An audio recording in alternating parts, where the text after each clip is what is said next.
여러분들은 이제 애텀이라는 도구를 만나신 겁니다. 이 도구를 왜 만났냐면은 여러분들이 성공하기 위해서 애텀이라는 도구를 만나신 겁니다. 여러분들이 성공을 하지 못한다고 하면은 애텀이라는 도구는 어떻게 보면은 아무런 의미가 없습니다. 그리고 단순히 소비자로서 그냥 나는 좋은 물건 좀 싸게 쓰겠다. 어떻게 보면 그 이익은 그렇게 크지 않을 수도 있습니다. 생활비 좀 절감되는 정도, 또 제품에서 얻는 품질 만족하는 정도, 그런 정도를 가지고 이 소비자로서만 만족한다고 하면은 애터미가 여러분의 삶을 성공시키는 그런 도구로서의 역할은 못하는 겁니다. 여러분들이 성공을 하는 도구가 되려고 하면은 조건이 있습니다. 여러분들이 성공을 하겠다는 의지가 있어야 된다 하는 거예요. 그런데 많은 분들이 성공하고 싶지 않은 사람이 어디가 있어? 대개들 이렇게 얘기를 해요. 그런데 성공을 하려는 의지가 있다고 하는 것은 성공하려는 목표가 있어야 된다 하는 거예요. 그러니까 일이라는 것은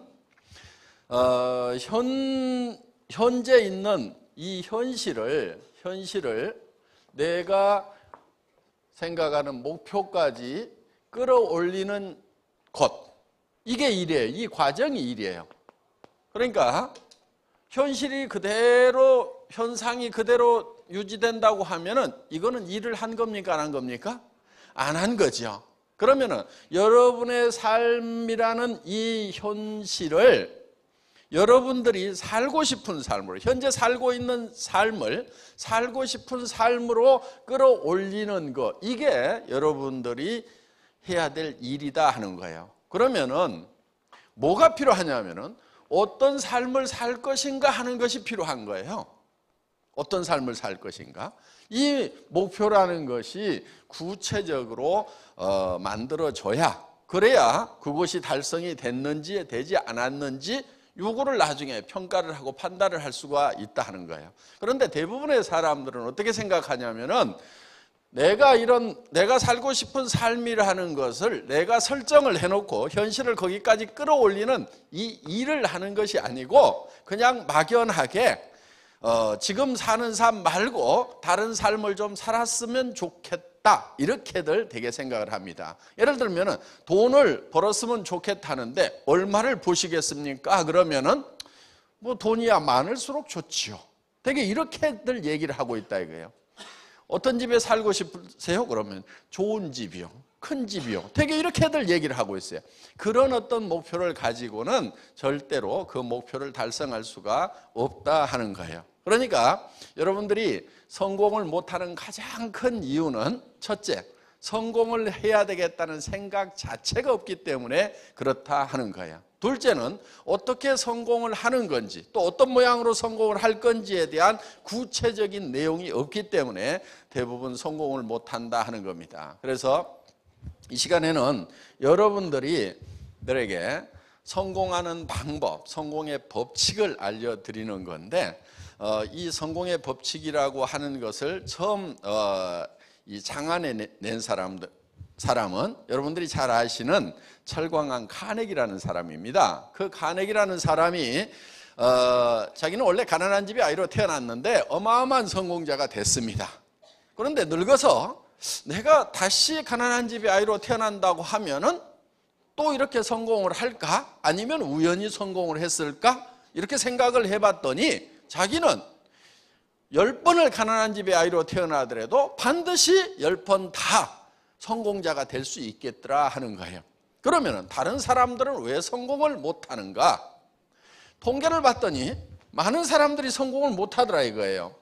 대개 우리가 인생을 사는데 0세에서부터 시작을 해서 30세까지는 대개 공부를 합니다. 준비를 하죠. 30세부터 60세까지는 대개 일을 열심히 합니다. 60에서 90세까지 바로 노후라는 것을 보내게 된다 하는 거예요. 그러면 노후가 약 얼마입니까? 이것도 30년이죠. 자, 대개는 이제 30년 동안 공부를 하고 30년 동안은 나름대로 잘 살아보겠다, 성공해 보겠다고 열심히들 했는데 60세쯤 됐을 때 통계를 보니까 1%의 사람들만이 성공자, 즉 부자가 되어 있더라 하는 거예요. 4%의 사람은 경제 문제를 해결은 했더라 하는 거예요. 부자는 아니지만은 남에게 손 벌리지 않고 살 정도는 되어 있더라. 15%의 사람은 60세가 되기 전에 타계를 했고 10%의 사람은 하루벌이를 하고 있더라 하는 거예요. 그런데 나머지 70%의 사람은 어떤 상황에 놓여 있냐면은 일도 없고 돈도 없는 상태에서 대부분 노후를 맞이하게 되더라 하는 거예요. 이게 좀 오래전 통계이고 다른 나라 통계이다 보니까 수치적으로 정확하냐 하는 것은 두 번째 문제더라도 우리 사회 현상을 잘 반영해 주는 그런 데이터가 아닌가 이렇게 생각을 합니다. 그러면은 95%나 되는 사람들이 실질적으로 인생의 실패자가 되고 겨우 5%만이 겨우 성공을 했고 그중에서 진정한 성공자는 100에 1명밖에 성공을 못했다 하는 거예요. 자, 30년 동안 공부를 하고 30년 동안 열심히 일을 했는데 이런 결과가 나왔다고 하면은 문제는 여기서 인생이 또 끝나버리면은 뭐 실패를 했든 성공을 했든 그저 그렇다고 볼 수가 있는데 문제는 요 노후에 있다는 거예요. 돈도 없고 일도 없고 이 상태에서 노후 30년을 보낸다고 하면은 이것은 크나큰 재앙이 될 수가 있다 하는 거예요. 늙으면은 반드시 따라오는 게 있어요. 뭐가 따라오죠? 질병이라는 것이 따라온다 하는 거예요. 병든 몸을 가지고 돈도 없는 상태에서 살아가야 된다고 하면은 이거는 크나큰 재앙이다 하는 거예요. 그런데 요즘에 흉흉한 소문이 돌기 시작을 합니다. 120세까지 살지도 모른다고. 그러면은 이게 60년을 이제 이 재앙을 어떻게 극복을 해갈 것인가 하는 커다란 문제가 놓여 있다 하는 거예요. 자, 우리는 일을 해야 되는 이유가 바로 여기에 있는 거예요. 어떤 일이냐면은 내 현실이 내가 살고 있는 삶이 지금 노후 대책이 안 서는 삶이라고 하면은 지금 당장에 돈을 벌어서 생활비를 잘 벌고 있다 하더라도 그 삶은 실패한 삶이 된다 하는 거예요. 더더구나 노후 대책도 안 서 있는데 일자리도 지금 마땅한 일자리가 없다 그러면은 이거는 지금 큰일 난 겁니다. 큰일 난 거예요. 집안에 노인네 한 사람이 아프면은 그 노인네만 고통을 받는 것이 아니고 가족들이 다 고통을 받아요. 그리고 집안에 분란이 생깁니다. 자녀들끼리 누가 모시느냐, 병원비를 어떻게 되느냐, 생활비를 어떻게 되느냐를 가지고 자식들 간에 싸움박질이 벌어지고 여러 가지 문제가 생긴다는 거예요. 그러니까 우리 부모님들이 제일 바라는 게 뭐냐면은 자식들한테 부담을 주고 싶지 않다. 자식들한테 부담만 안 줬으면 좋겠다. 이런 생각들을 우리가 많이 하고 있다 하는 거예요. 자, 우리가 그러면은 인생 목표를 삼을 때는 어떻게 삼아야 되냐면은 단순히 부담 안 주는 정도로 삼는 게 아니고 자녀들한테 도움을 주는 그런 노후를 보낼 수 있다고 하면 얼마나 좋겠느냐 하는 거예요. 그래서 우리가 이렇게 많은 사람들이 나름대로는 열심히 공부하고 이렇게 열심히 일을 했음에도 불구하고 이런 참담한 결과가 나오는 이유가 무엇인가? 카네기는 그걸 살펴봤더니 그 이유를 안 거예요. 사람들이 어떻게 성공을 하는지 성공의 방법을 모르고 있더라 이거예요. 즉 성공의 법칙을 모르고 있더라 하는 거예요. 자기는 성공의 방법, 성공의 법칙을 알기 때문에 가난한 집의 아이로 다시 태어나더라도 10번을 다시 태어나더라도 10번 다 부자가 되고 성공자가 될 수가 있는데 자기가 아는 방법만 적용하면. 그런데 많은 사람들은 대부분이 성공의 방법, 성공의 법칙을 모르고 있더라 하는 거예요. 그래서 이거를 좀 알려줘야 되겠다 해서 이제 그 당시에 백악관 출입 기자로 있던 약관의 나폴레옹 힐이라는 청년을 선택을 해서 20년 동안 이 성공의 법칙, 성공의 방법을 집대성하도록 했습니다. 이 성공의 법칙이라는 것은 누가 아무렇게라도 만든다고 해서 그것이 법칙이 되거나 되는 것이 아니다 하는 거예요. 이거는 박한길이가 만든 것도 아닙니다. 이거는 이 성공의 법칙이라고 하는 것은 마치 뭐와 같냐면은 자연 법칙과 같은 거예요. 자연 법칙. 자연 법칙은 이미 정해져 있는 겁니다. 그리고 이런 것을 스티븐 코비라는 사람은 정북향의 원리라는 말로 표현을 했어요. 정북향의 원리. 그러니까 북쪽은 이미 정해져 있다. 우리가 오늘 여기 속리산 이 골짜기에 들어오다 보니까 지금 동서남북이 헷갈리시죠? 손가락을 한번 들어보세요. 손가락 이렇게. 손가락을 한번 들어봐 주시고요. 지금 북쪽이 어딘지 한번 가르쳐 보겠습니다. 북쪽이 어디예요? 북쪽. 하여간 생각나는 대로 가르쳐 보세요. 예. 고맙습니다. 대체로 이쪽이 지금 북쪽이라는 분들이 많아요. 예. 그런데 저쪽이라고 지금 우기고 계시는 분도 계세요. 지금부터 다수결의 원칙에 의해서 이쪽을 북쪽으로 정하겠습니다. 다 동의하십니까?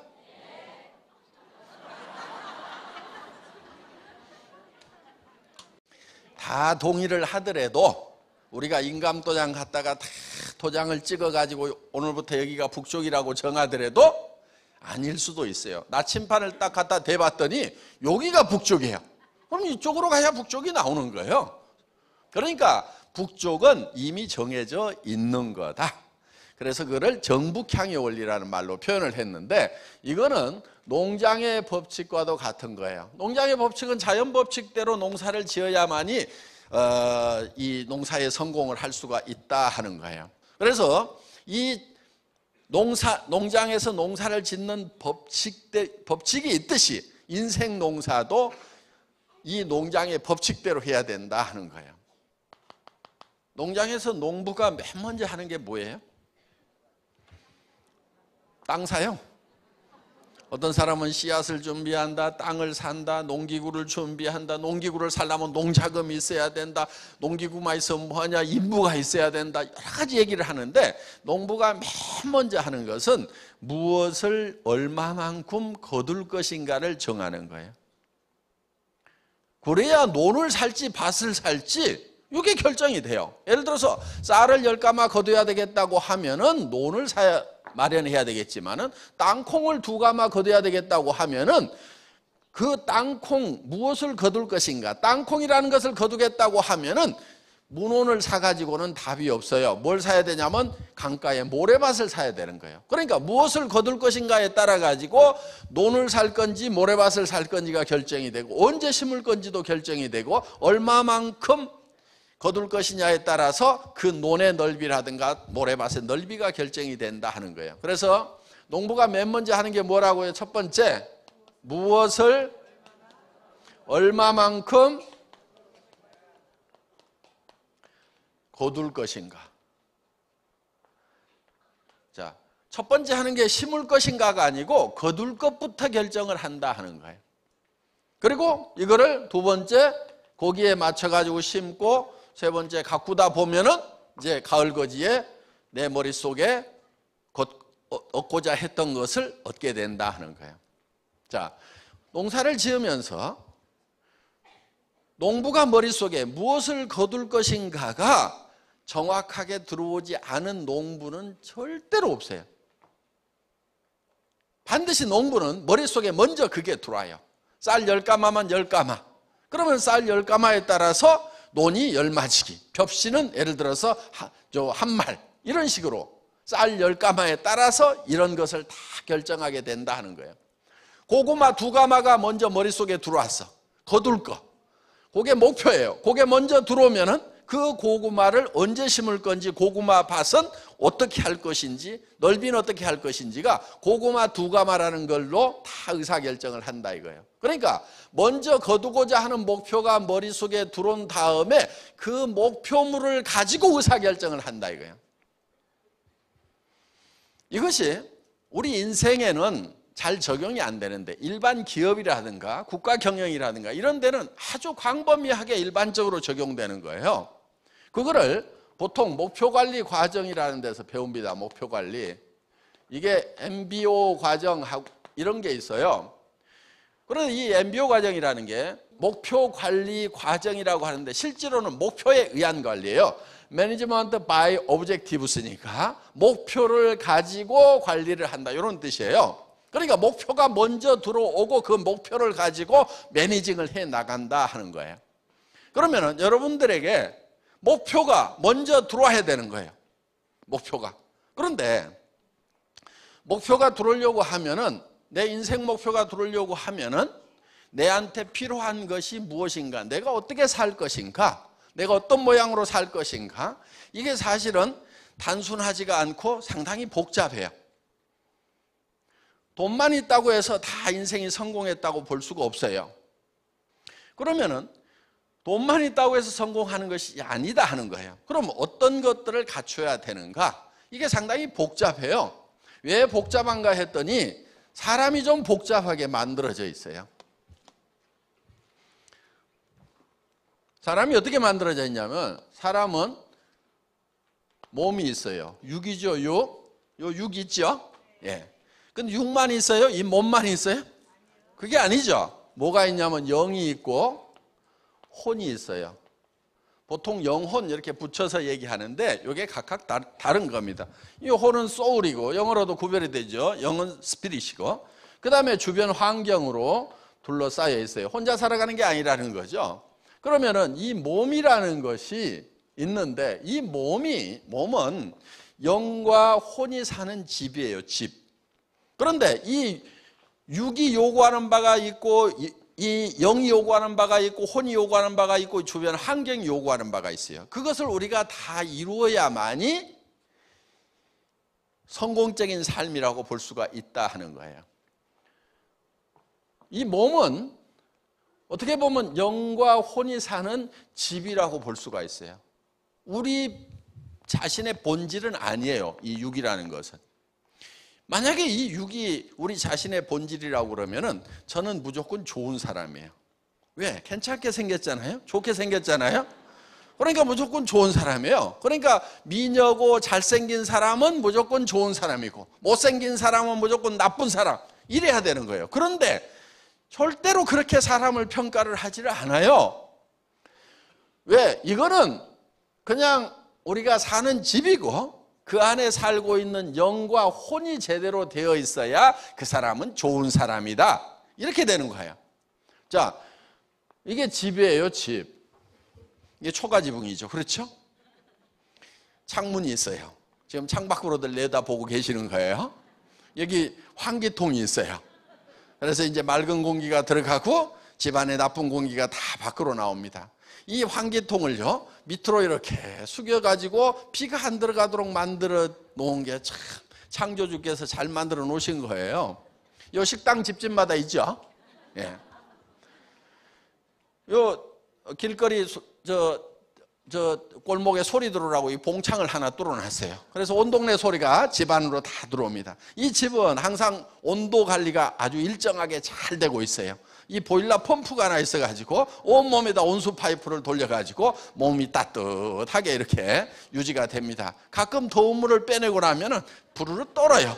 왜? 온도 떨어졌다, 자동 온도 컨트롤라 운동해서 온도 올려라 해서 부르르 떠는 거예요. 집집마다 이 화장실들 다 있죠. 예. 이 집을 관리하는 두 관리인이 있어요. 요 손이 이 집을 관리하는 관리인이에요. 전도서에 보면은 나이를 먹으면은 집 지키는 자들이 똘 것이며, 이렇게 돼 있어요. 창이 어두워질 것이며, 이렇게 돼 있어요. 그러니까 나이 먹으면은 침침한 거예요. 그래서 왜 이리 노인네들이 왜 이리 날이 어둡나 그래요. 자기 눈이 침침하다 보니까. 그래서 이제 노래하는 여자들은 쇠하여질 것이요, 목소리도 이제 점점 가게 되고, 어떻든 이게 우리가 사는 집입니다, 집. 그런데 중요한 것은 이 안에 사는 영과 혼이 중요하다 하는 거예요. 영과 혼. 자, 이 영은, 그런데 보통 영혼 이렇게 붙여가지고 부르죠. 이 영이라고 하는 것은 양심이라든가 이런 거예요. 양심. 그러니까 동물에게는 영이 없어요. 영이 없다 보니까 이 영적인 요소, 양심 같은 게 없어요. 이웃집 개가 이웃집 아저씨 다리를 물었어. 그랬더니 밤에 내가 조금 참을걸 하고 양심의 가책을 느껴가지고 끙끙거리는 개 봤어요? 절대 그런 놈이 없어요. 개라고 하는 거, 동물들은요, 양심이라는 것이 없어요. 그런데 사람은 항상 양심이라는 게 있어요. 예를 들면은 시간에 관한 개념도 동물에게는 없어요. 사람은 이게 있어요. 사람은 영원을 사모하는 마음을 주셨도다 이렇게 돼 있거든요. 성경에 보면은 영원을 사모하는, 이거는 시간적인 개념이에요. 그러니까 동물은 나이를 먹어서 자기 죽음이 가까워온다고 해가지고 그것 때문에 걱정하고 시름에 빠진 그런 동물은 절대로 없어요. 그냥 오늘 배가 부르면 그걸로 만족을 해요. 그런데 사람은 이 육신적인 어떤 만족, 자, 배가 부르고 따뜻하더라도 인생이 끝나가면은 뭔가 불안을 느끼고, 삶이라는 것이 무엇일까, 이 인생이 끝나면 어디로 가야 되는 것일까 하고 걱정을 하게 돼 있어요. 그래서 이 시간의 개념을 가지고 있는 것, 이것이 영적인 요소예요. 그리고 하나님은 우리에게 이 하나님의 영을 불어넣어 주셨고, 우리는 만족을 하려고 하면은 하나님을 사랑하고 하나님으로부터 사랑을 받아야만 만족을 할 수가 있어요. 우리의 육은 첫째 건강하고 오래 살아야 돼요. 장수하고 그 다음에 풍요롭게 살고 싶은 욕구가 있어요. 그래서 이거는 잘 살며, 자, 우리의 혼은 평온한 감정을 가지고 살아가고 싶은 욕구를 가지고 있어요. 그래서 이거는 감정적인 부분이에요. 그리고 또 한 가지는 지적 욕구가 있어요. 미지의 세계에 대해서 알고 싶은, 배우고 싶은 욕구가 있다 하는 거예요. 자, 우리는 주변 환경에 대해서는, 자연 환경과 사회 환경에 대해서 뭔가 이로움을 끼치고 싶은, 공헌하고 싶은 욕구를 가지고 있어요. 그래서 우리의 삶이 완성이 되려고 하면은 이 네 가지 요소가 골고루 만족되는 삶을 살아야만 된다 하는 거예요. 그런데 대부분은 어떻게 하고 있냐면은 대개 어느 한쪽으로 굉장히 치우치는 경우가 많아요. 그냥 풍요만을 쫓아가기 위해서 이것만 쫓아가다 보면 건강을 해치는 사람들도 있고, 또 남을 사랑하는 것이 아니고 남을 해쳐가면서 돈만 버는 사람들도 있고, 그리고 남을 평온한 감정을 가지고 가는 것이 아니고 남을 미워하고 욕심으로 속이 부글부글 끓는 그런 상태에서 부를 추구하는 경우가 있다.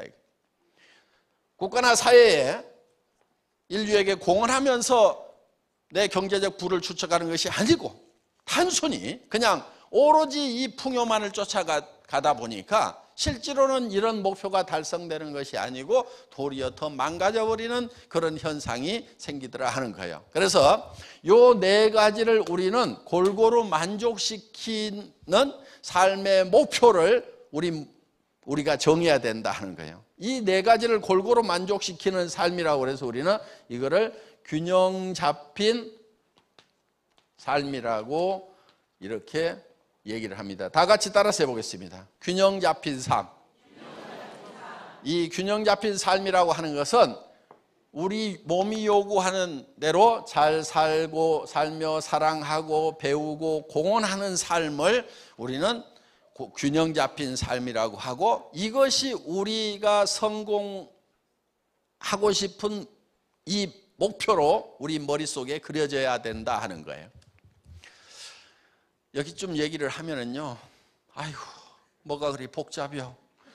그냥 돈이나 어떻게 번다고 얘기해 주지. 아이고 난 복잡한 거 싫어 그러면서 이제 머리를 서서히 닫으려고 하는 분들이 있어요. 그런데 복잡한 거를 싫어하는 분들의 대표적인 특징이 있어요. 되게 가난뱅이라는 거예요. 대개는 못 살아요. 왜? 단순한 데 있는 돈은요 다른 사람들이 다 가져가고 없어요. 그러니까 돈은 복잡한 데 있고요, 머리를 복잡한 데다가도 써야 되겠다고 작심을 하는 사람만이 부자가 되고 성공자가 되는 거예요. 그러니까 복잡한 얘기에 관심을 가지세요. 다시 머리문을 여세요. 지금 머리문이 다쳐가는 사람들이 많아. 아이고 알았어, 뭔 얘기인지 모르겠어. 그렇다 치고 다음 얘기 좀 해봐 이런 분들이 있어요. 지금 요 얘기를 그대로 잘 알아들으셔야 되는 거예요. 네. 자, 요 네 가지를 골고루 만족시키는 균형 잡힌 삶이라는 목표, 그게 머릿속에 들어야 된다 이거예요. 그러니까 우리가 우리 인생 농사를 지으면서 최종적으로 달성하고 싶은 것이 균형 잡힌 삶이 되어야 된다 하는 거예요.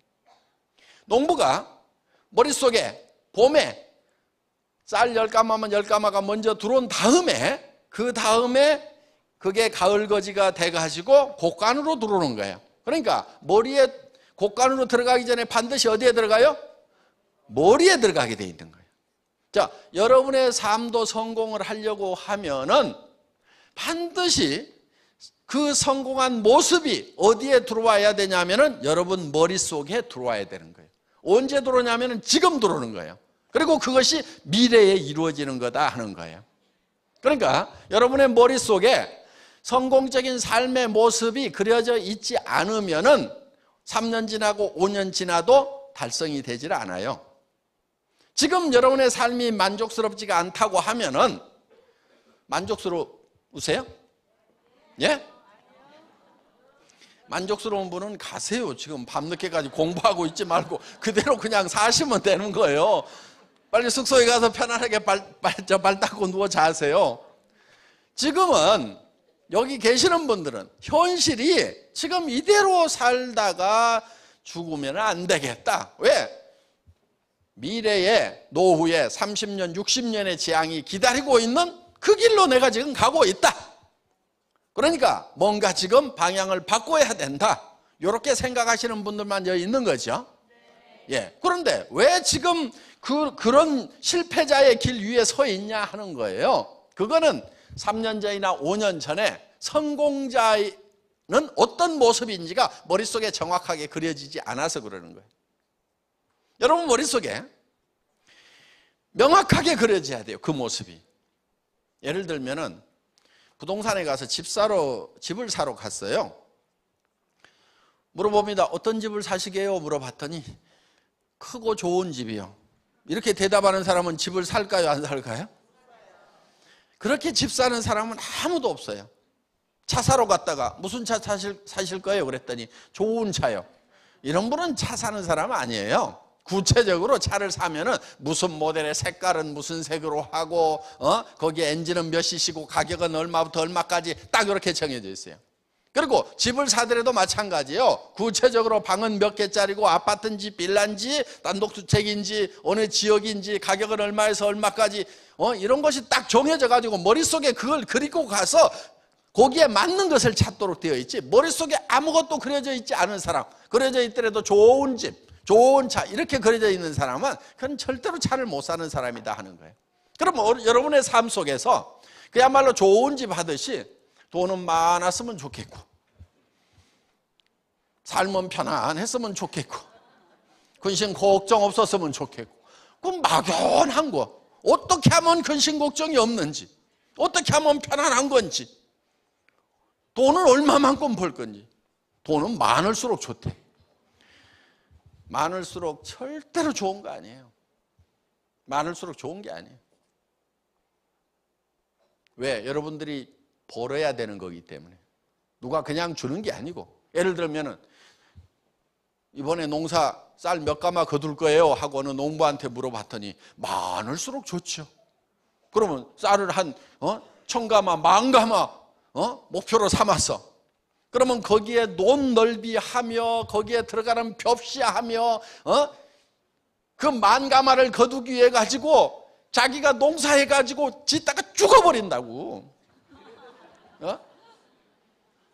그게 누가 갖다 주는 게 아니고 농사를 지어 가지고 그거를 얻으려고 하면은 내 체력을 가지고 내 노동력을 가지고는 10가마 정도까지는 해낼 수 있겠다. 아니야, 20가마는 꼭 해야 돼. 우리 가족들 먹고 살려고 하면은, 그러면은 자식들도 좀 가서 거들도록 하면 나는 20가마까지는 할 수 있어. 요렇게 갖고 결정을 하지. 쌀은 많을수록 좋아요. 그래가지고 한 10,000가마 걷어보자. 그래가지고 하면 죽어버린다니까, 일하다가. 그리고 밭 그냥 논 갈다가 여름 다 가버려. 가을 돼버려 그냥. 그 넓은 논 갈다가. 그럼 겨울에 얼어 죽어요. 배고파 죽어요. 그러니까 그렇게 농사 짓는 사람은 아무도 없어. 쌀 얼마나 거둘 거예요? 그랬더니 많을수록 좋죠. 한 10만 석 했으면 좋겠네요. 미친놈이지 그게. 그래도 지금도 돈은 많을수록 좋아요? 농부가 쌀을 많을수록 좋죠. 이런 얘기하고 내가 벌 돈이 많을수록 좋죠. 그 얘기하고 똑같은 거예요. 돈을 그럼 벌기만 하다가 죽을 거냐고. 꼭 필요한 돈이 얼마고. 집 넓을수록 좋죠. 넓을수록 좋기는 뭐가 좋아요? 넓은 집 한번 줘봐요. 살아볼래요? 한 10만 평 되는 데다가 방이 한 100개 있어. 하루 종일 청소만 해. 전기료는 한 달에 한 1억씩 나와. 방이 100개여 봐. 전기료 한 1억씩 나올 거 아니야. 그럼 이제 난방도 못해. 전기료 아까워가지고. 가스비 아까워서. 그럼 달달달달 떨고 살아야 돼. 그럼 집은 클수록 좋아요? 아무 생각이 없으니까 집은 클수록 좋지. 좋은 집, 큰 집. 적당히 해야 돼요. 적당히 해야 돼. 내가 집을 지어봤더니 너무 크게 지었어. 전기료가 200만 원씩 나와.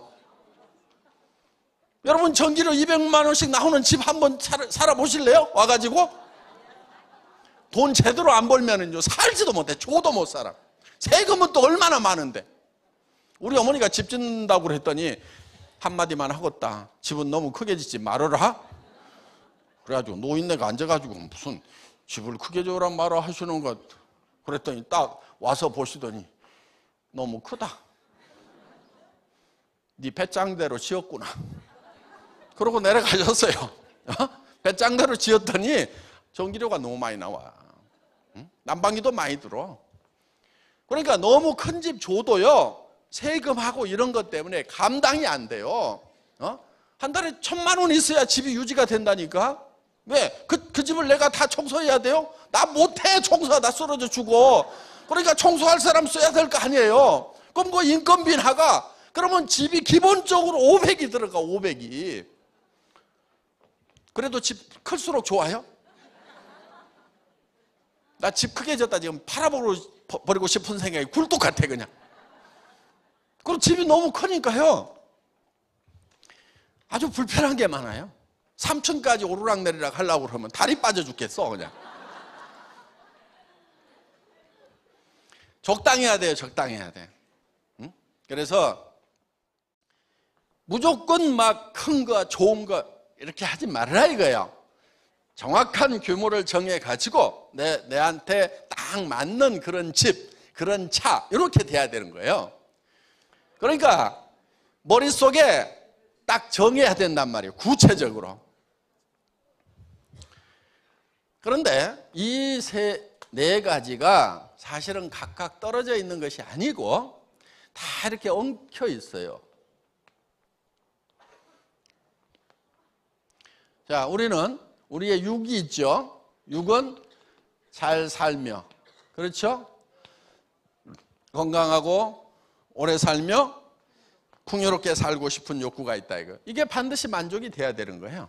그리고 우리의 영은 사랑하고 사랑받고 싶은 욕구가 있어요. 그리고 영원히 살고 싶고 양심에 따라서 살고 싶은 욕구를 가지고 있어요. 이것이 충족되지 않으면은 결국은 사람은 죽을 때 한이 맺혀요. 돈은 모았는데 남을 속여 먹고 막 이렇게만 산 사람은요 죽을 때 양심의 가책 때문에요 괴로워하게 돼 있어요. 그리고 우리는 영원히 살고 싶은 욕구를 가지고 있어요. 영원히 살아야 돼요. 그런데 이거는요 애터미에서 못 줘요. 애터미에서 못 주고, 그러니까 로얄 마스터들도요 결국은 다 죽어요. 애터미 로얄 마스터 된다고 안 죽는 게 아니고 혼이 있어요. 혼은 배우고 그 다음에 주변 환경에 대해서는 공헌하는. 이게 각각 다 이렇게 하나로 얽혀 있어요. 만약에 이게 떨어져 있으면요 잘 살면 뭐해? 이렇게 되는 거예요. 잘 살면 뭐해? 이렇게 돼요. 혼자 있으면은 아유 그작저작 있다가 죽지 뭐 이렇게 되는 거예요. 그러니까 잘 사는 것도 귀찮아져요. 그런데 사랑하는 사람이 있기 때문에 우리는 반드시 잘 살아야 되는 거예요. 내가 가난하니까 내 아내가 가난해. 아내의 애처로운 모습을 보고 내가 정말 어떻게든 부자가 돼가지고 돈 걱정은 좀 안 하도록 해줘야 되겠다. 돈 당신 오늘 쓰고 싶은 대로 써. 이런 얘기 좀 해주면 좋지 않아요? 어떻든 자, 지금 집사람하고 좀 살 때 여보 돈 걱정하지 않도록 해줄게 이렇게 좀 해주면은 여성분들 어때요? 그런 남편이 있으면은 좋잖아요. 오늘 뭐 당신 사고 싶은 거 다 사 그러면서 자 카드 여기 있어 하고 좀 주면은 얼마나 좋냐 이거야. 그런데 데려다가 현모 양처라고 그래가지고 밥하고 빨래하고 청소하고 이것만 주구장창 시키고 있지. 남자분들 자기 부인에게요 밥하고 빨래하고 청소하고 요 3가지 좀 시키지 않겠다고 작심을 좀 하세요.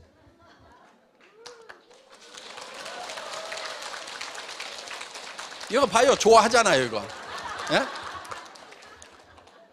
여성분들도 마찬가지예요. 목표를 좀 세우세요. 밥하고 빨래하고 청소하고 이건 내가 안 하겠다. 예, 그 목표를 좀 세워요. 여러분들이 밥하고 빨래하고 청소하고를 안 해야 우리나라의 실업 문제가 해결이 돼요. 이웃집 아주머니를 좀 고용을 해줘야 된단 말이에요. 이웃집 아주머니를 고용을 안 해주니까 그 아주머니들이 대학생 알바 자리까지 다 뺏어 먹고 있어 지금. 젊은 사람들이 알바해갖고 뭐 좀 하려고 그래도 일자리가 없단 말이에요 지금. 그러니까 국가의 이 경제난을 해결을 하려고 하면은 여러분들이 가정에다가 전부 이웃집 아주머니들을 다 고용해 줘야 돼. 그래야 국가 경제가 발전이 되는 거예요. 그럼 여러분들은 뭐 하느냐? 여러분들은 애터미 사업을 하면 될 거 아니냐 이거예요. 그래서 정말 사랑하는 사람을 위해서 우리가 잘 살아야 돼요. 우리 애들 다 기가 빠져가지고 있잖아요. 요즘 젊은 애들 기계가 없어 기계가. 우리는 어렸을 때 그래도 뭐가 되겠다 하고 뭐 했는데 요즘 저기 뭐야 무슨 뭐 대통령 되겠다 뭐 되겠다 그러면 친구들이 미쳤냐 그래요. 그렇게 꿈을 가진 애들이 없어. 무슨 애국자가 되겠다고 그러면 그 꿈을 가진 애들이 없어요 요즘에. 대부분 왜? 그냥 하루 먹고 살고 어떻게든 뭐 좋은 직장 잡아가지고 좀 월급쟁이로서 300만 원 700만 원 버는 자리 없는 거 하고 거기에만 눈을 부라리고 있다고. 여러분 300만 원에서 700만 원 버는 이런 자리 좀 제발 가지 마세요. 이런 자리 이거 인생 망하는 자리예요 이게. 300에서 700 벌면은 인생 성공자가 돼요? 지금 성공자가 된다는 표정이야. 우리 아들도 거기라도 갔으면 좋겠는데 이러고 있어. 이거 인생 망치는 거예요. 300 이하로 벌면은 애들 가르치지도 못하고 700 벌어봐야 여기까지 벌어봐야 사실은 노후대책 안 서요. 애들 가르치고 뭐 하고 나면 노후대책 서요 안 서요? 안 서. 60살 70살 되면요 이 인생 꽝이에요 이거. 절대로 이런 데 가면 안 돼. 그런데 여기에 똑똑하고 잘난 애들은 또 일이 다 몰리네. 그래서 여기가 레드오션이에요. 피바다예요 피바다. 이런 데로 가면 안 돼요. 어디로 가야 되냐면은 한 3천에서 7천 버는 데로 가야 돼. 그걸 노리는 애들이 없어가지고 그런 일은요 널널해요. 애터미는 그렇게 버는 자리인데 널널하잖아요 지금. 정말 잘 살아야 돼요. 사랑하는 사람 때문이라도. 저도요 정말 아내를 사랑해서 결혼을 했어요. 제가 1년을 꼬박 쫓아다녔거든요. 그런데 제가 17년 동안 월급쟁이 하다가 나와가지고 월급쟁이는 답이 없다. 그래서 개인 사업을 해야 되겠다 해가지고 인터넷 백화점 사업을 했어요. IamKorea.com이라고. 그런데 시대를 너무 앞서가다 보니까 아줌마분들 손가락이 안 움직이고 이게 일반화되지가 않아가지고 쫄딱 망했어요. 경영자가 망하다 보면 이제 깊은 병에 드는 수가 생기고 그래서 당뇨도 심해지고 간경화까지 오고 그리고 이제 살림 다 날라가고 집 날라가고 차 날라가고 그래가지고 월세 50만 원짜리 월세방에 가가지고 이제 할 수 없이 살게 된 거예요. 애들이 학교를 다니니까 집사람이 이제 벌러 나간 거예요. 50대 여자가 어디 갑자기 나가면은요 120에서 150 딱 정해져 있더라고. 그 이상 벌기 힘들어요. 그런 자리가 없어요. 150만 원 벌어가지고 와가지고 50만 원 월세 내고 그리고 이제 100만 원 가지고 뭐 식비하고 애들 일 가지고 사는 거예요. 정말 어려웠어요. 저는 강경화가 심해가지고 친구인 의사가 조금 더 살라고 그러면 움직이지 말아라. 야 아직 애들 있는데 어떻게 안 움직여? 야, 돈 못 버는 아빠라도 없는 것보다는 있는 게 나아. 움직이지 마. 친구가 이렇게 얘기를 하더라고. 그래서 이제 일도 못 하고 이제 조심스럽게 이제 가망가망 살아가야 되다 보니까 정말 집사람이 벌어오는 그 150만 원 가지고 한 달을 때우는데 어느 날 집에 들어갔더니 집이 너무 추운 거예요. 그래서 집사람 보고 아이 왜 이렇게 집이 추워? 좀 가스 좀 팍팍 대. 돈 없을 때는 돈 아껴봐야 소용없어. 있는 대로 다 써. 속이 상하겠어요, 안 상하겠어요? 그랬더니 누구는 추운 줄 모르는 줄 아세요? 하고 새초롬하게 얘기하더라고. 나도 춥지만은 당신이 안 벌어오니까 나도 떨고 있는데 돈 좀 벌어오지. 돈도 못 벌어오면서 뭐 큰 소리만 치냐고. 그러다 보니까 티시락 어느 날이요. 그런 세월이 한 3년 가니까 어느 날 우리 집사람이 여보 애들 졸업만 하면은 우리 헤어집시다 그러더라고. 근데 우리 집사람은요 빈말을 안 하는 사람이에요. 하면 한다는 사람이거든요. 그 얘기를 딱 듣는 순간에요 제 다리가 풀려가지고 털썩 주저앉았어요. 주저앉아가지고 우리 집사람 다리를 끌어안고요 제가 엉엉 울었어요. 여보 가지마. 내가 지금 보낼 수가 없다. 당신 지금 가면은 집도 없지, 노후대책 자금도 없지, 아무것도 없는데 가가지고 어떡하려고 그러냐고.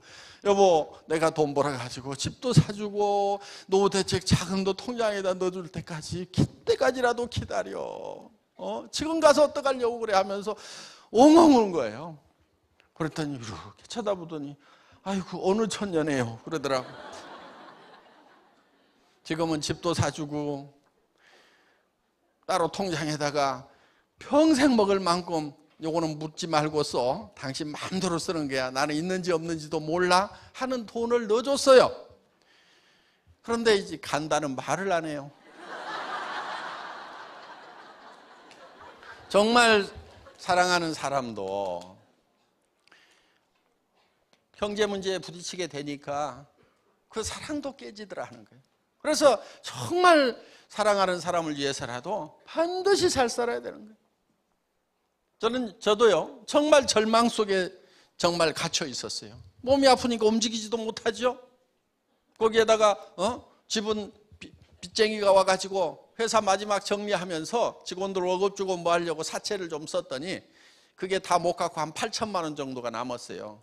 사채업자들 보통 깡다구 아니죠? 집에 와서 눕는 거예요. 3년 싸웠어, 3년. 지쳐가지고 주저앉더라고, 지가 지쳐가지고. 그런데 그렇게 세월을 보내다 보니까 참 힘든 세월을 이렇게 이제 보냈는데 이 사랑도 무너지더라 하는 거예요. 그래서 우리가 정말 사랑하는 사람을 위해서라도 우리는 반드시 잘 살아야 되는 거예요.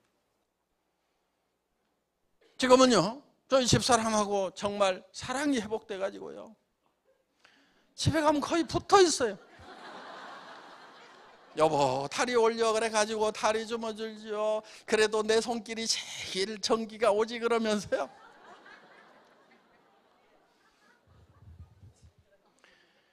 그런데 부부가 살면서 그냥 사는 사람들 있죠. 그냥 사는 사람들. 그냥 살아. 어떤 사람이 그래. 친구가 이혼한다고 그러니까 아이고 열정도 많다. 무슨 힘이 있어서 이혼하냐. 그냥 살지. 그렇게 복잡한 일을 어떻게 하냐. 너는 참 삶에 열정도 많다. 나는 그냥 산다. 그러니까 이혼하는 것도 귀찮아. 그냥 살아. 부부가 가서 만나도 그냥 그래 그냥. 응? 살면 얼마나 산다고. 좀 뜨겁게 사랑하면서 살면 안 돼? 응? 저는 그래요. 우리 집사람 이렇게 쳐다보면서 아이고 보고 있어도 그립다.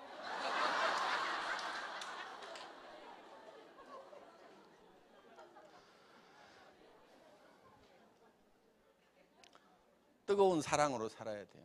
반드시 우리가 성공해야 되는 것은 사랑하는 사람들이 있기 때문에 반드시 성공을 해야 되는 거예요. 우리 자녀들을 위해서도 우리 부모님들 정말 우리가 성공하기를 바라고 어느 날 저희 어머님한테서 전화가 왔었어요. 제가 몹시 힘들던 그 시절에. 아들아, 내가 죽어야 쓰겄다. 그러고 전화가 왔어요. 그래서 깜짝 놀래요. 어머니 왜요? 그랬더니 늙은 것이 살아가지고 쓸데없이 너만 힘들게 하는 것 같다. 내가 죽어야 쓰겄다 그랬어요. 어머니 왜 그러세요? 무슨 얘기 들었어요? 그랬더니 사연을 들어보니까 이제 제가요 항상 생활비를 얼마를 보냈어요. 그러다가 이제 제가 어려워지니까 생활비를 못 보내요. 못 보내게 됐어요. 그러면은 다른 형제간들이 도와줘가지고 뭐 사실 수는 있는데, 그런데 어머니는 제가 안 보내면은 저 둘째 아들이 웬만하면은 보낼 건데 아주 죽게 된 모양이구나. 그래가지고 당신 생활비 때문에 걱정하는 것이 아니고 둘째 아들이 오죽 어려우면은 내한테 돈을 안 보낼까 큰일 났다 그러고 아들 걱정에 그냥 자지러지셔. 그러니까 제가 얼마라도 구해가지고라도 어렵지만은 또 얼마라도 보내. 그러면 요놈이 아주 죽게 되지는 않은 모양이구나. 그래도 숨은 쉬는 모양이라 그러고 안심을 하셔. 그래서 이제 그렇게 이제 보내드리는데 다른 형제간을 통해서 좀 갖다 드리라고 그랬더니 또 아들 효자라고 어머니 위로한답시고 둘째 가요. 이렇게 어려운데도 어머니한테 이렇게 줬어요. 그 얘기를 들으니까 어머니는 더 억장이 무너지시는 거예요. 그래가지고 이제 그 전화를 하셨어요. 그래서 제가 어머니한테 이렇게 얘기를 했어요. 어머니, 제가 다시 재기를 해야 되는데요. 다시 일어나야 되는데요. 내가 다시 일어서면은 제일 기뻐하실 분이 어머니 맞죠? 그랬더니 아이고 맞지. 내가 어떻게든 네가 잘 되는 꼴을 보고 죽어야 되겠다. 그러시면서 네가 다시 잘 된다 그러면 내가 춤이라도 추겠다 그러는 거예요. 그래서 제가 어머니가 제가 다시 재기하면 어머니가 제일 좋아하실 분인데 어머니가 살아 계셔야 내가 지금 이 어려운 고비를 딛고 일어서서 어떻게든 힘을 낼 거 아닙니까? 그런데 내가 다시 일어서도 좋아해 줄 사람이 아무도 없다고 생각하면은 내가 이 고비를 어떻게 넘기겠어요? 그러니까 어머니가 꼭 살아계셔서 제가 잘 되는 걸 보셔야 됩니다. 그랬더니 아이고 그렇게 해야지. 우리 둘째 아들은 말도 잘이요. 그래가지고 지금까지 잘 살아 계세요. 예.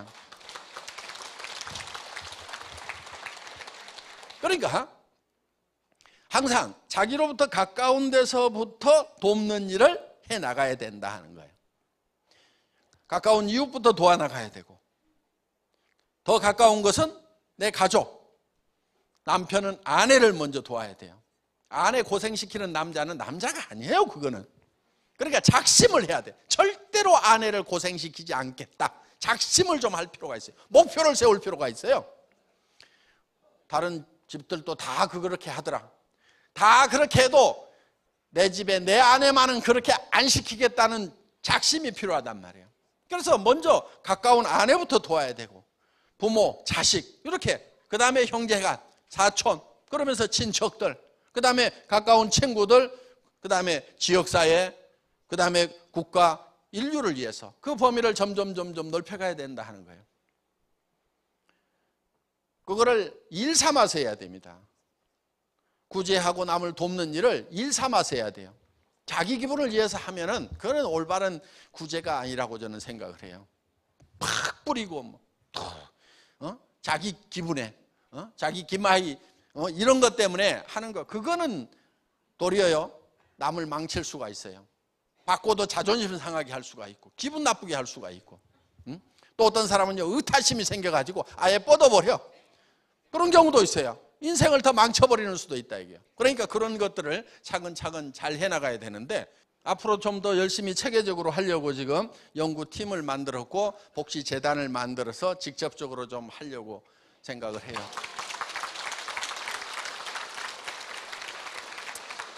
자, 우리가 정말 이런 주변 사람을 정말 사랑하기 때문에 우리가 잘 살아야 된다 이거예요. 잘 사니까 기부금이라도 몇 천씩 몇 억씩이라도 이렇게 줄 수가 있지, 잘 못 살면 어떻게 주냐고요. 내가 못 살던 시절에는 텔레비전 보면은 어려운 애들, 가난한 애들, 병든 애들 보면은 눈물은 줄줄 흘리면서도 아이고 내 자식도 못 챙기니까 이걸 할 수가 없더라 이거야. 그런데 이제는 제법 잘 살게 되니까 그런 사랑을 베풀어 나갈 수도 있고 또 거기에서 보람을 느끼고 있는 거예요. 그래서 우리가 정말 잘 살아야 된다. 사랑하는 사람을 위해서라도 반드시 잘 살아야 된다. 자, 그런데 이렇게 잘 사는 모습을 우리가 머릿속에 그려 넣어야 돼요. 잘 사는 모습을 어떻게 그려내냐면 한 편의 영화로 그려내는 거예요. 한 편의 영화. 여러분 머릿속에다 한 편의 영화로 그려내는 거예요. 영화를 만들려고 하면 시나리오가 필요해요. 그런데 그 영화의 시나리오 작가가 누구냐면 여러분이 되는 거예요. 그 다음에 주인공이 누구냐면은 여러분 누구? 나 자신이 되는 거예요.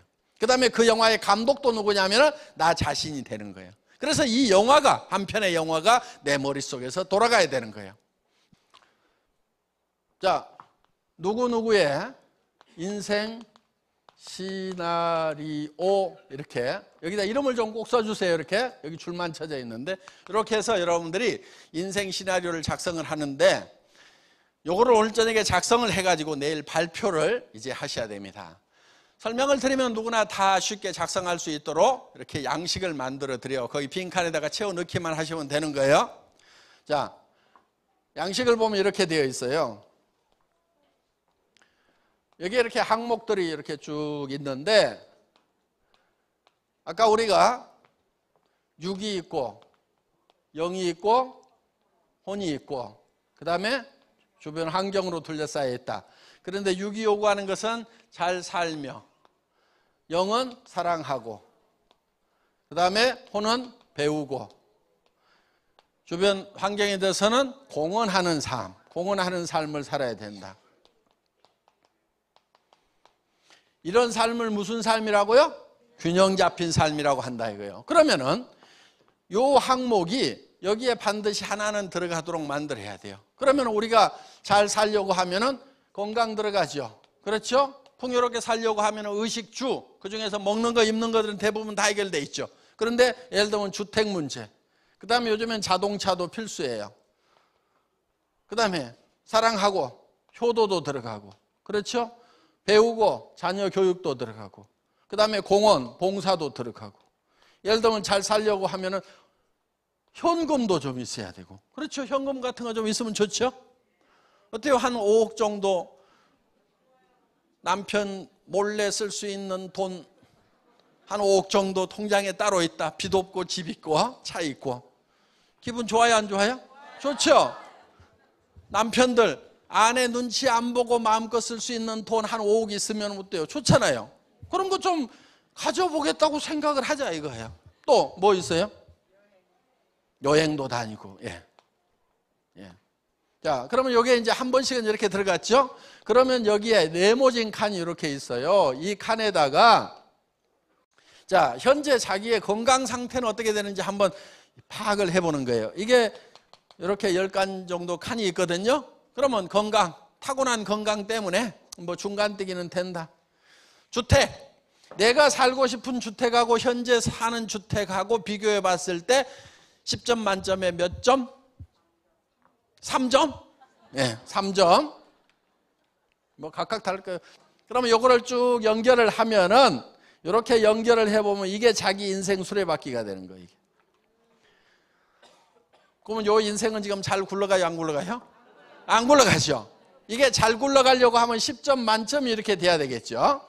그렇게 되려고 하면은 이렇게 이제 10점 만점을 연결하면은 커다랗고 둥그러운 인생 수레바퀴가 된다 이거예요. 그러면은 10점 만점이 되려고 하면 어떻게 해야 되는 거냐 하는 거예요. 예를 들면은 주택 지금 3점짜리야. 예를 들어서 뭐 1억짜리 전세 살아. 그런데 내가 살고 싶은 집은 어떤 집? 예? 7억. 예, 7억짜리. 예, 1억 전세에서 7억으로 올라갔어요. 예, 방은 몇 개? 5개. 예, 아파트에 단독주택이에요? 단독. 예, 어디에 있는 거예요? 남양주시. 예. 자, 어떻든 이런 집을 머릿속에 그리는 거예요. 이렇게 그려놓고 지금 그러면 이게 10점 만점이 되죠. 그 다음에 효도는 어머니 지금 얼마씩 드려요? 받고 있어요? 얼마씩 드려요? 예? 20만 원? 예. 어머니가 20만 원 가지고 잘도 사시겠네. 부모님한테요, 20만 원, 30만 원 용돈 드리면서 효도 다 한 걸로 생각하는 거 잘못된 거예요. 부모님한테 생활비를 드려야 돼, 생활비. 생활비를 드리려고 하면은 한 300만 원은 있어야 돼요. 왜? 노인네들이요, 치료비가 많이 들어가고, 간병인도 있어야 되고, 그럼 집안에 청소해주러 오는 사람도 있어야 되고, 뭐 하면은요, 300원 있어야 그래도 사람답게 살아요. 저 같은 경우 한 450이 매달 내려가. 450이 매달 내려가는데도 가끔 전화가 오세요. 그래가지고 얘기를 시작을 하셔. 네 아버지가 6.25 때 누구 집으로 피난을 갔다가 석 달 동안이나 그 집에서 밥 얻어먹고 살았는데 고부는 돌아가시고 그 아들이 있는데 내가 뭘 좀 해주고 싶다. 그러면 500 보내야 돼. 예? 그래서 이제 그렇게 이렇게 다 하다 보면은 정말 부모님들이 하고 싶은 여한을 다 풀고 가실 수 있도록 이렇게 해드릴 필요가 있다 이거예요. 그러니까 우리가 실제로 이렇게 7억을 모으려고 하면 이거 언제까지 할 거예요? 언제까지? 30년 후에요? 몇 년 후에? 5년 안에. 그렇죠? 5년 안에는 해야 된다 이거예요. 그럼 5년 안에 7억을 모으려고 그러면은 한 달에 얼마씩 모아야, 1년에 얼마씩 모아야 돼요? 한 1억 3천, 1억 4천 모아야 되겠죠. 그럼 한 달에 얼마씩 모아야 되면 1,000만 원 이상씩 모아야 되는 거예요. 집값으로 저축하는 돈이 한 달에 1,000만 원, 매월 1,000만 원 이상 모아야 요 7억짜리 집에 산다 이거예요. 그러니까 여러분들 300에서 700번은 일을 해가지고 사람답게 못 살아요. 절대 이런 목표를 세우면 안 돼요. 공을 하나씩 더 붙이세요. 최소한 3천에서 5천 원 벌어야 사람답게 살더라 하는 거예요. 그래야 어머니한테 300만 원씩 드릴 수 있을 거 아니에요. 300에서 700 벌어가지고 어떻게 부모님한테 300을 드리냐고. 자녀들도 교육 제대로 시키고 봉사도 하고 현금도 한 5억 원 모아야 될 거 아니에요. 불안해서 어떻게 살아. 석 달만 돈 안 들어오면 꼴까닥 죽는 사람들 많아. 그러면서도 산다고 생각하면서 대책을 안 세워. 큰일 났다고 생각하고 한 3년 5년은 놀아도 집안 살림이 끄떡 없을 정도의 돈은 좀 가지고 있어야 좀 여유가 있을 거 아니냐 이거예요.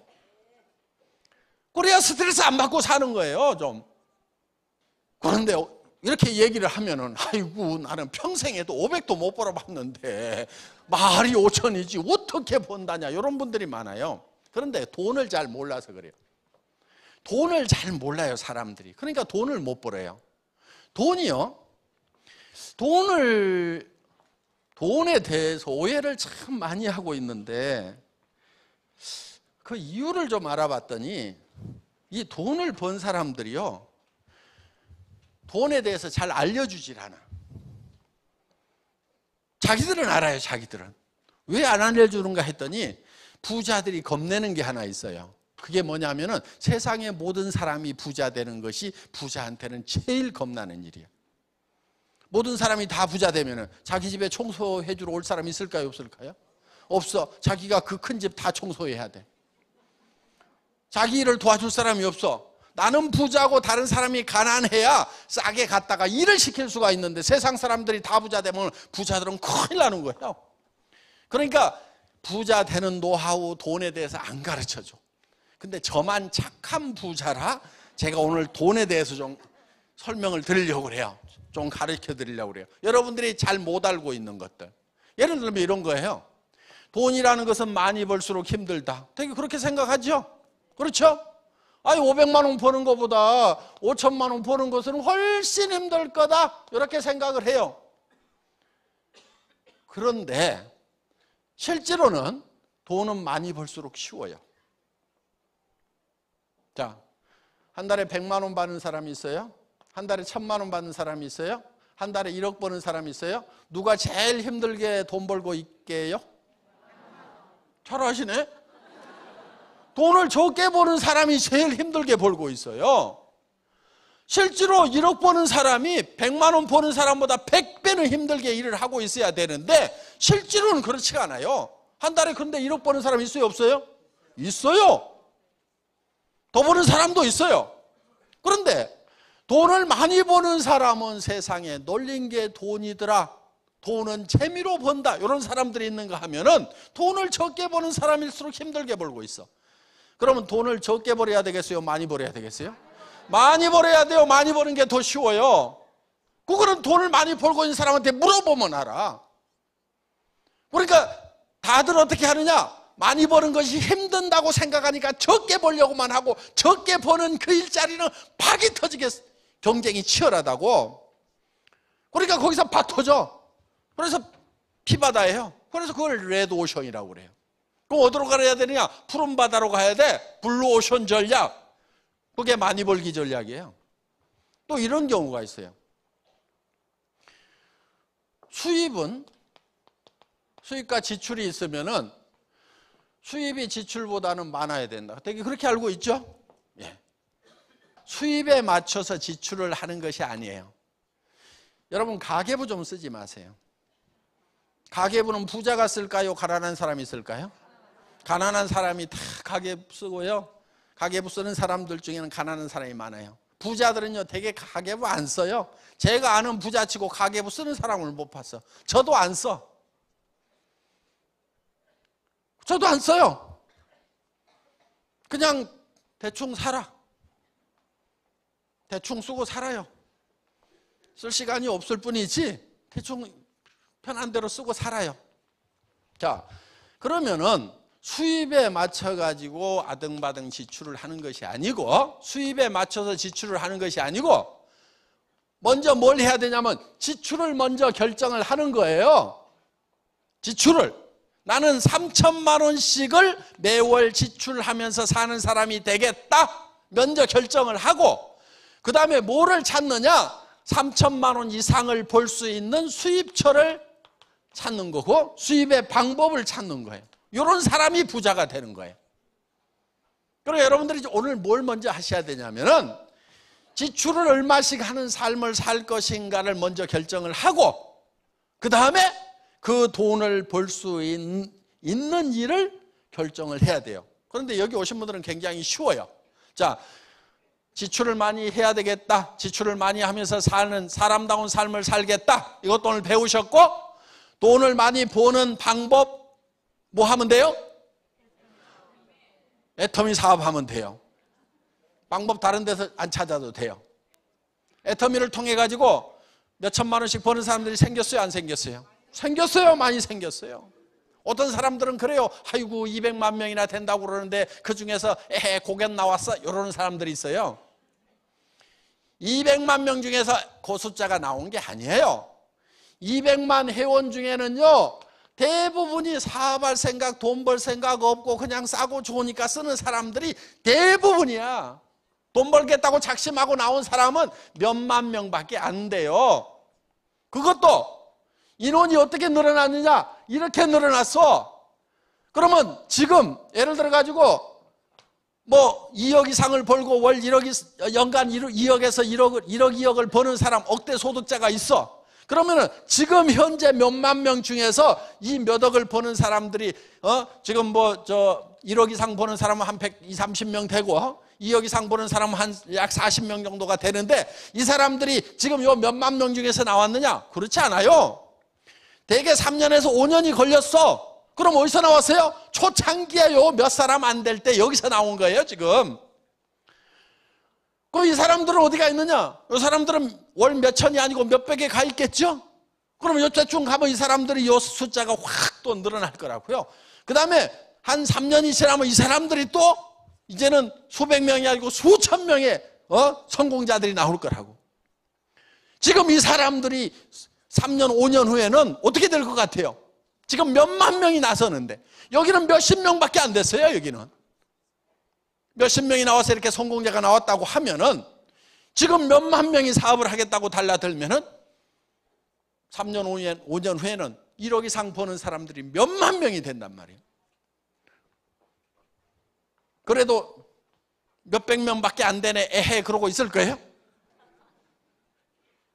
지금 이 몇만 명은요, 나중에 돈을 버는 몇만 명이 된단 말이에요. 그 중에 끼워야 되는 거예요, 그 중에. 어려워요, 쉬워요? 굉장히 쉬운 거예요. 여러분들은 부자가 되려고 하면은 먼저 지출부터 결정을 해야 돼요. 나는 어떻게 지출하면서 살아가는 사람이 되어야 되겠다고 이것부터 작심을 하고, 그리고 그 돈을 벌기 위해서 나는 어떤 일을 선택해야 되고 어떻게 해야 될 것인가. 이건 내일 말씀을 드릴 것이에요. 겁니다. 내일 어떻게 일을 해야 될 것, 애터미 사업을 어떻게 진행시켜야 될 건지는 내일 주로 말씀을 드릴 건데, 일단 여러분들은 나는 최소한 3천에서 5천만 원을 매달 지출하면서 살아가는 사람이 되겠다. 그리고 집 하나 7억짜리 사는데도 한 달에 1,000만 원 이상을 모아야 5년 안에 7억짜리를 산단 말이에요. 그런데 문제가 뭐냐? 지금 애터미 회원들이 거의 대반이 다 50세대란 얘기예요. 50세대. 그러면은 50이고 60대고 그러면은 여기서 20년 만에 집 사면은 사자마자 어떻게 되냔 말이에요. 그러니까 빨리 사야 돼, 빨리. 빨리 사봐야 이거 좀 살아보다 갈 거 아니냐 이거예요. 그러니까 제대로 부자가 되려고 하면은요, 굉장히 많은 돈을 벌어야 되는 거예요. 여러분들, 그리고 돈은요, 돈이 벌릴 때는요, 정신없이 벌려요. 여기도 왕년에 돈 좀 벌어보신 분들이 있죠. 돈 벌릴 때 어떻게 벌립니까? 정신없이 들어오죠? 웬일인가 싶고 그렇게 버는 거예요. 깨작깨작 버는 게 아니에요. 그래서 돈을 제대로 쓰면서 살겠다고 작심을 해야 되는 거예요. 그리고 그렇게 사는 사람으로서의 생각을 완전히 머릿속에 굳혀야 돼요. 그러면은 인생 시나리오를 여러분들이 만들어서 그거를 내일 발표를 할 겁니다. 선배들이 작성했던 것을 한번 보도록 하겠습니다. 적는 요령 첫째, 이거 잊어버리지 마세요. 구체적으로 적는다. 다 같이 따라서 해보겠습니다. 구체적으로. 두 번째, 금액을 환산을 해야 돼요. 금액. 다 같이 따라해보겠습니다. 금액. 그 다음에 세 번째가 기한을 정해야 돼요. 기한. 다 같이 따라서 해보겠습니다. 기한. 요 세 가지를 반드시 정해야 돼요. 그러니까 자동차를 사게 되면은 무슨 모델, 가격은 얼마, 금액 얼마 나오죠? 그 다음에 기한은 언제까지? 5년 안에. 이런 식으로 쓰지 마세요. 내년에도 5년 안, 그 다음에도 5년 안, 5년이 지났는데도 또 5년 안에 하면 된다 이거예요. 그건 약속을 안 지키는 사람들이에요. 그러니까 2017년 12월 이런 식으로 딱 적으란 말이에요. 이렇게 구체적으로 날짜를 꽉 박아야 돼요. 그리고 가능하면은 머릿속에 명료하게, 정확하게 머릿속에 구상을 해야 돼요. 자, 우리 머릿속에 무엇을 생각하느냐 하는 것이 대단히 중요하다 하는 거예요. 그런데 사람들은 머릿속에 이거를 명확하게 정하고 그거를 굳게 지키고 가야 되는데, 이런 게 있어. 나는 서민적인 게 좋아. 그런 사람은 어떤 사람이냐면요, 화살을 턱 쏴. 화살을 쏴놓고 가가지고 쫓아가서 얼른 관역을 그려 거기다가. 그리고 맞췄다 이러는 사람들, 이런 바보들이 있어요. 그러니까 원래 삶의 목표가 서민이 아니었는데 살다 보니까 서민이 되다 보니까 거기다 관역 그려놓고 나는 원래 서민이 목표였거든. 서민 같은 거 하지 마세요. 서민 같은 거 하지 말고 귀족처럼 살아요. 부자처럼 살아요. 그리고 서민들 도와주면서 살아라 이거예요. 서민들 외면하고 서민들하고 원수지고 살아라는 얘기가 아니고 서민들 도와주고 서민들을 품고 살아라 이거예요. 베풀면서 살면 될 거 아니냐 이거예요. 그래서 먼저 관역을 그려요. 나는 부자가 되겠다. 한 달에 5천만 원을 버는 5천댁이 되겠다. 그래 놓고 화살을 쏘다 보면 여기도 맞고 저기도 맞고 하다가 보면 여기 맞는 수가 생긴단 말이에요. 관역을 그려놔야 맞을 거 아니냐 이거예요. 그리고 우리 머릿속에 내가 살고 싶은 이 영화가 확실하게 머릿속에서 명료하게 돌아가야 돼요. 여러분들 여기 오시면 매달 쓰셔야 돼요. 이제 12권, 12페이지로 되어 있는 책자를 드리니까 12번을 계속 쓰셔야 돼요. 그러면서 이 머릿속에 정말 내가 에쿠스를 타고 다니고 7억짜리 집에 살고 어려운 친척들을 도와주고 어려운 친구들도 도와주고 내 부모도 잘 모시고 하는 그런 삶, 정말 친척들로부터 도움을 받고 사는 그런 삶을 살겠다. 그러니까 부자는요, 조카 결혼식 하면은 돈 없는 조카는 내가 시집을 보내야 돼. 돈 없는 조카가 있으면 내가 공부를 시킬 정도가 돼야 부자가 된단 말이에요. 그럼 조카, 자, 어려운 조카가 있어. 부모를 일찍 잃은 조카가 있어. 그럼 여러분들은 그 결혼식 때 어떻게 하냐 이거예요. 축의금 어떻게 내요? 아이고, 200~300원 내야 될 것 같은데. 그러다가 20 낼까 50 낼까 밤새도록 고민하다가 누렇게 떠가지고 예식장에 나타나. 좀 부모 없는 힘든 조카가 있으면은 한 3천이든 5천이든 좀 집어주면 안 돼요? 그렇게 하면 안 되냐고. 그것도 축의금도 예식장에 가서 내지 말고 결혼을 발표를 하면은 얘들아 내한테 인사 좀 와라 해가지고 인사 왔을 때 자 얼마 안 되지만은 요거 가지고 미리 좀 살 것들 사고 준비들 좀 해라. 그러면서 좀 1,5천만 원 주면 안 되냐 이거야. 그렇게 주려고 하면 내가 1,5천씩 벌면 돼요. 그리고 1,5천씩 버는데도 그걸 못 줘요? 안 줄 거예요? 지금 안 줄 표정이셔들 보니까. 그렇게 좀 주면은 집안이 다 화목해져요. 응? 형제간들 집 사는데 좀 보태주고, 그렇게 하면은 그 부모님이 보시기에 얼마나 좋으냐 이거예요. 집안에 형제간에 잘 안 만나는 경우 있어요. 대개 돈 빌려가지고 안 갚으면 그렇거든요. 도리어 돈 빌려가지고 안 갚는 형제간한테 요즘 어려운 거 없냐고 돈 좀 더 보내줘. 그리고 전에 건 잊어버리라고 그래. 그러면은 사이 나빠질 이유가 없어요. 형제간들끼리도 서로 좀 그렇게 화목하게 지내면 안 되냐 이거예요. 그래서 그렇게 사는 삶의 모습, 정말 주변 친척들이나 친구들한테도 존경받고 정말 감사하다는 얘기를 들으면서 그렇게 살아가는 삶의 모습을 내 머릿속에 확실하고 완벽하게 그려내야 된다. 그게 그려지면은 여러분들의 표정이 달라지고 여러분들의 말투가 달라지고 여러분들이 가서 얘기하는 투도 달라요. 예를 들면 그런 것이 안 그려지는 사람은 아이고 내가 사업하는 건 아니고 친구가 한다는데 도와주려고 그러는데 화장품 하나 괜찮은 것 같으니까 이따위로 얘기하고 자빠졌단 말이에요. 그러니까 될 일도 안 돼. 친구한테 가서 얘기를 하더라도 야 친구야 나 좀 빨리 만나라. 기가 막힌 일이 생겼다. 내가 너한테 한 달에 5천만 원 벌 수 있는 그런 일자리를 지금 내가 알려주겠다. 나도 그 일자리를 찾았는데 너하고 같이 하고 싶으니까 나 좀 빨리 만나. 빨리 안 오면 영자한테 연락한다. 이렇게 해가지고 태도가 좀 달라야 되는 거예요. 야, 나 따라 나서 어디 가는데? 속리산. 왜 가는데? 아무 말 하지 말고 따라와. 따라와서 보면 알아. 이렇게 좀 당당하게 얘기를 하면 될 거 아니냐 이거예요. 그렇게 얘기를 할 정도가 돼야 사람들이 확 좀 딸려오는 거예요. 여러분 마음속에 진짜 한 달에 5천만 원씩을 버는 그런 삶을 살겠다. 나는 그런 삶을 살 수 있다는 것이 머릿속에 확실하게 그려져야만이 여러분들이 그런 일을 해낼 수가 있단 말이에요. 우리 로얄 클럽에 오신 분들은 다 그렇게 해서 오신 분들이에요.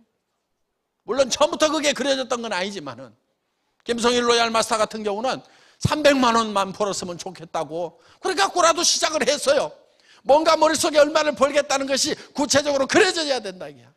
300만 원 목표로 했다가 그러고 나서는 지금은 한 달에 5천만 원 이상을 버는 그런 성공자가 됐다 하는 거예요. 삶이 완전히 달라지는 거예요. 그래서 여러분 머릿속에 지금 현실이 들어있는 것이 아니고 내가 가고 싶은 그 목표, 사람답게 사는 그것이 머릿속에서 뱅뱅 돌고 있어야 돼. 명료하게 돌아야 돼. 제가 벤츠를 타고 있어요, 벤츠. 그런데 월급쟁이 할 때는 소나타를 타고 다녔어요. 한 15년 전에. 그때 소나타를 타고 다닐 때 내가 이 사업을 해서 돈을 벌어야 되겠다고 했을 때 머릿속에 그려놓은 것이 벤츠였어요.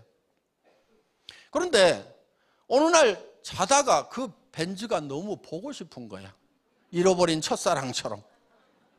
잠이 안 와. 그래서 자다가 일어나가지고 12시가 넘었는데 그 벤츠를 파는 가게 쇼윈도우에 가가지고 이렇게 보고 이렇게, 그래서 다시 그거를 눈에다 담고 머릿속에 다시 명료하게 담고 와가지고 그렇게 해서 행복하게 잠이 들었던 그 시절이 있어요. 그런데 어느 날 이 벤츠 문을 턱 닫는데, 벤츠는요 소나타는 텅 하고 닫히는데요, 벤츠는 쪽 하고 닫혀요. 닫히는 소리가 달라. 그런데 어느 날 벤츠 문을 닫았는데 텅 그러는 거야. 그런데 저는 벤츠에 타고 있다고 생각하고 문을 닫았는데 아직 소나타더라고. 그러니까 사는 거를 꿈속에 사는 거예요.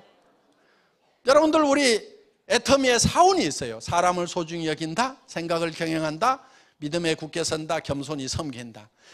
사람을 소중히 여긴다고 하는 것은 사람을 수단으로 삼지 않고 목적으로 삼는다. 사람이 소중한 거예요. 절대 수단으로 이용하겠다는 생각을 하면 안 되고 사람을 목적으로 해야 되는 거예요. 그 다음에 믿음에 굳게 선다, 생각을 경영한다고 하는 것은 내 생각을 경영을 해서 내가 살고 싶은 삶을 만들어내는 거예요. 그럼 현실이 아니고 내가 살고 싶은 삶이 만들어졌죠? 그러면은 믿음에 굳게 선다고 하는 것은 현실 위에 서 있는 것이 아니고 내가 만들어낸 그 바람직한 삶, 내 꿈속에, 비전 속에 서 있어야 되는 거예요. 믿음이라는 것은요, 성경에 보면 이렇게 돼 있어요. 누가 보이는 것을 믿는다 하리요. 믿음은 보이는 것을 믿는 게 아니에요. 내가 여러분들에게 여러분들 이게 마이크입니다, 믿으십시오 그러면은 마이크네 뭘 믿고 말고 해. 이거를 믿으라고 그러면 제가 바보죠. 그렇죠? 믿는다는 것은요, 안 보이는 것을 믿는 거예요. 그러니까 지금 안 보이는 거, 내가 미래에 에쿠스를 타고 다니고 7억짜리 집에 살고 마당이 400평이고 그 남양주에 있는 집 속에 내가 살고 있어야 된다 이거예요. 한 달에 5천만 원씩을 벌고 조카 결혼식에는 5천만 원 축의금을 줄 수 있는 그런 삶.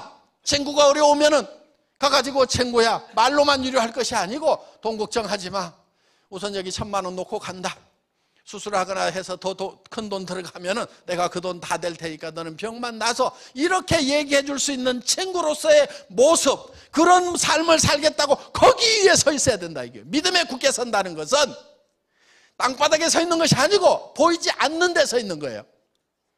그래서 내 비전 위에, 내 꿈 위에, 내가 생각하는 균형 잡힌 삶 위에 내가 서 있어야 되는 거예요. 그래서 현실이 거기까지 끌어올려가는 거예요. 요게 일이에요. 요게 일. 오늘 저는 여러분들이 정말 머릿속에 여러분이 살고 싶은 삶의 모습을 명확하게 그리고, 여러분 한 사람 한 사람의 영혼이 중요하고, 여러분 한 사람 한 사람의 삶이 중요하고, 여러분의 사랑하는 가족들이 중요하고, 사랑하는 친구들이 중요하기 때문에 그들의 영혼을 위해서라도 여러분들이 반드시 성공자가 되겠다는 생각을 하고, 그리고 정말 사람답게 삶은 규정 잡힌 삶의 모습을, 비전을 그려내고 그 위에 굳건하게 서서 겸손히 섬기는 자세로 일을 해나간다고 하면은, 그래서 주변 사람들에게 짓밟히는 거, 무시당하는 거, 이런 거를 두려워하지 않아야 되는 거예요. 여러분들 친구들한테 가서 짓밟히고 무시당하는 거 싫지요? 여러분 정말 내가 믿음에 굳게 서서 나는 반드시 이거를 해낼 수 있다는 확신만 있으면요, 가가지고 얼마든지 그 앞에 엎드릴 수 있어요. 친구들이 짓밟고, 아는 사람들이 짓밟고, 모르는 사람들이 짓밟아도 내가 짓밟히면서도 당신들이 짓밟는 것도 얼마 시간이 안 남았다. 언젠가는 당신들이 깜짝 놀라는 내 모습을 보게 될 거다. 밟더라도 지금 밟아라. 지금 밟고 내 물건이나 좀 써주라. 짓밟히면서도 뒤에서 돈 세는 거예요. 요게 똑똑한 거고 요게 이기는 거예요. 쓸데없는 자존심 내세우면서 평생 바닥에서 살 것이 아니고, 짓밟히더라도 기어서라도 내가 반드시 내가 만든 비전 위에 어느 날 분명히 서 있을 거다. 그게 3년, 5년 안에 나는 그 위에 서 있을 거다. 모든 사람들이 우러러보는 그 자리에 가 있을 거다. 당신들이 우러러볼 때 나는 더 겸손한 모습으로 살아가겠다는 요 그림을 오늘 저녁에 여러분들이 그리시고 내일 발표해 주심으로 말미암아서, 그리고 그 비전을 붙들고 감으로 말미암아서 모두 성공적인 삶이 이루어지고 균형 잡힌 삶이 이루어지시기를 바라면서 오늘 저녁 강의 마치겠습니다. 수고하셨습니다.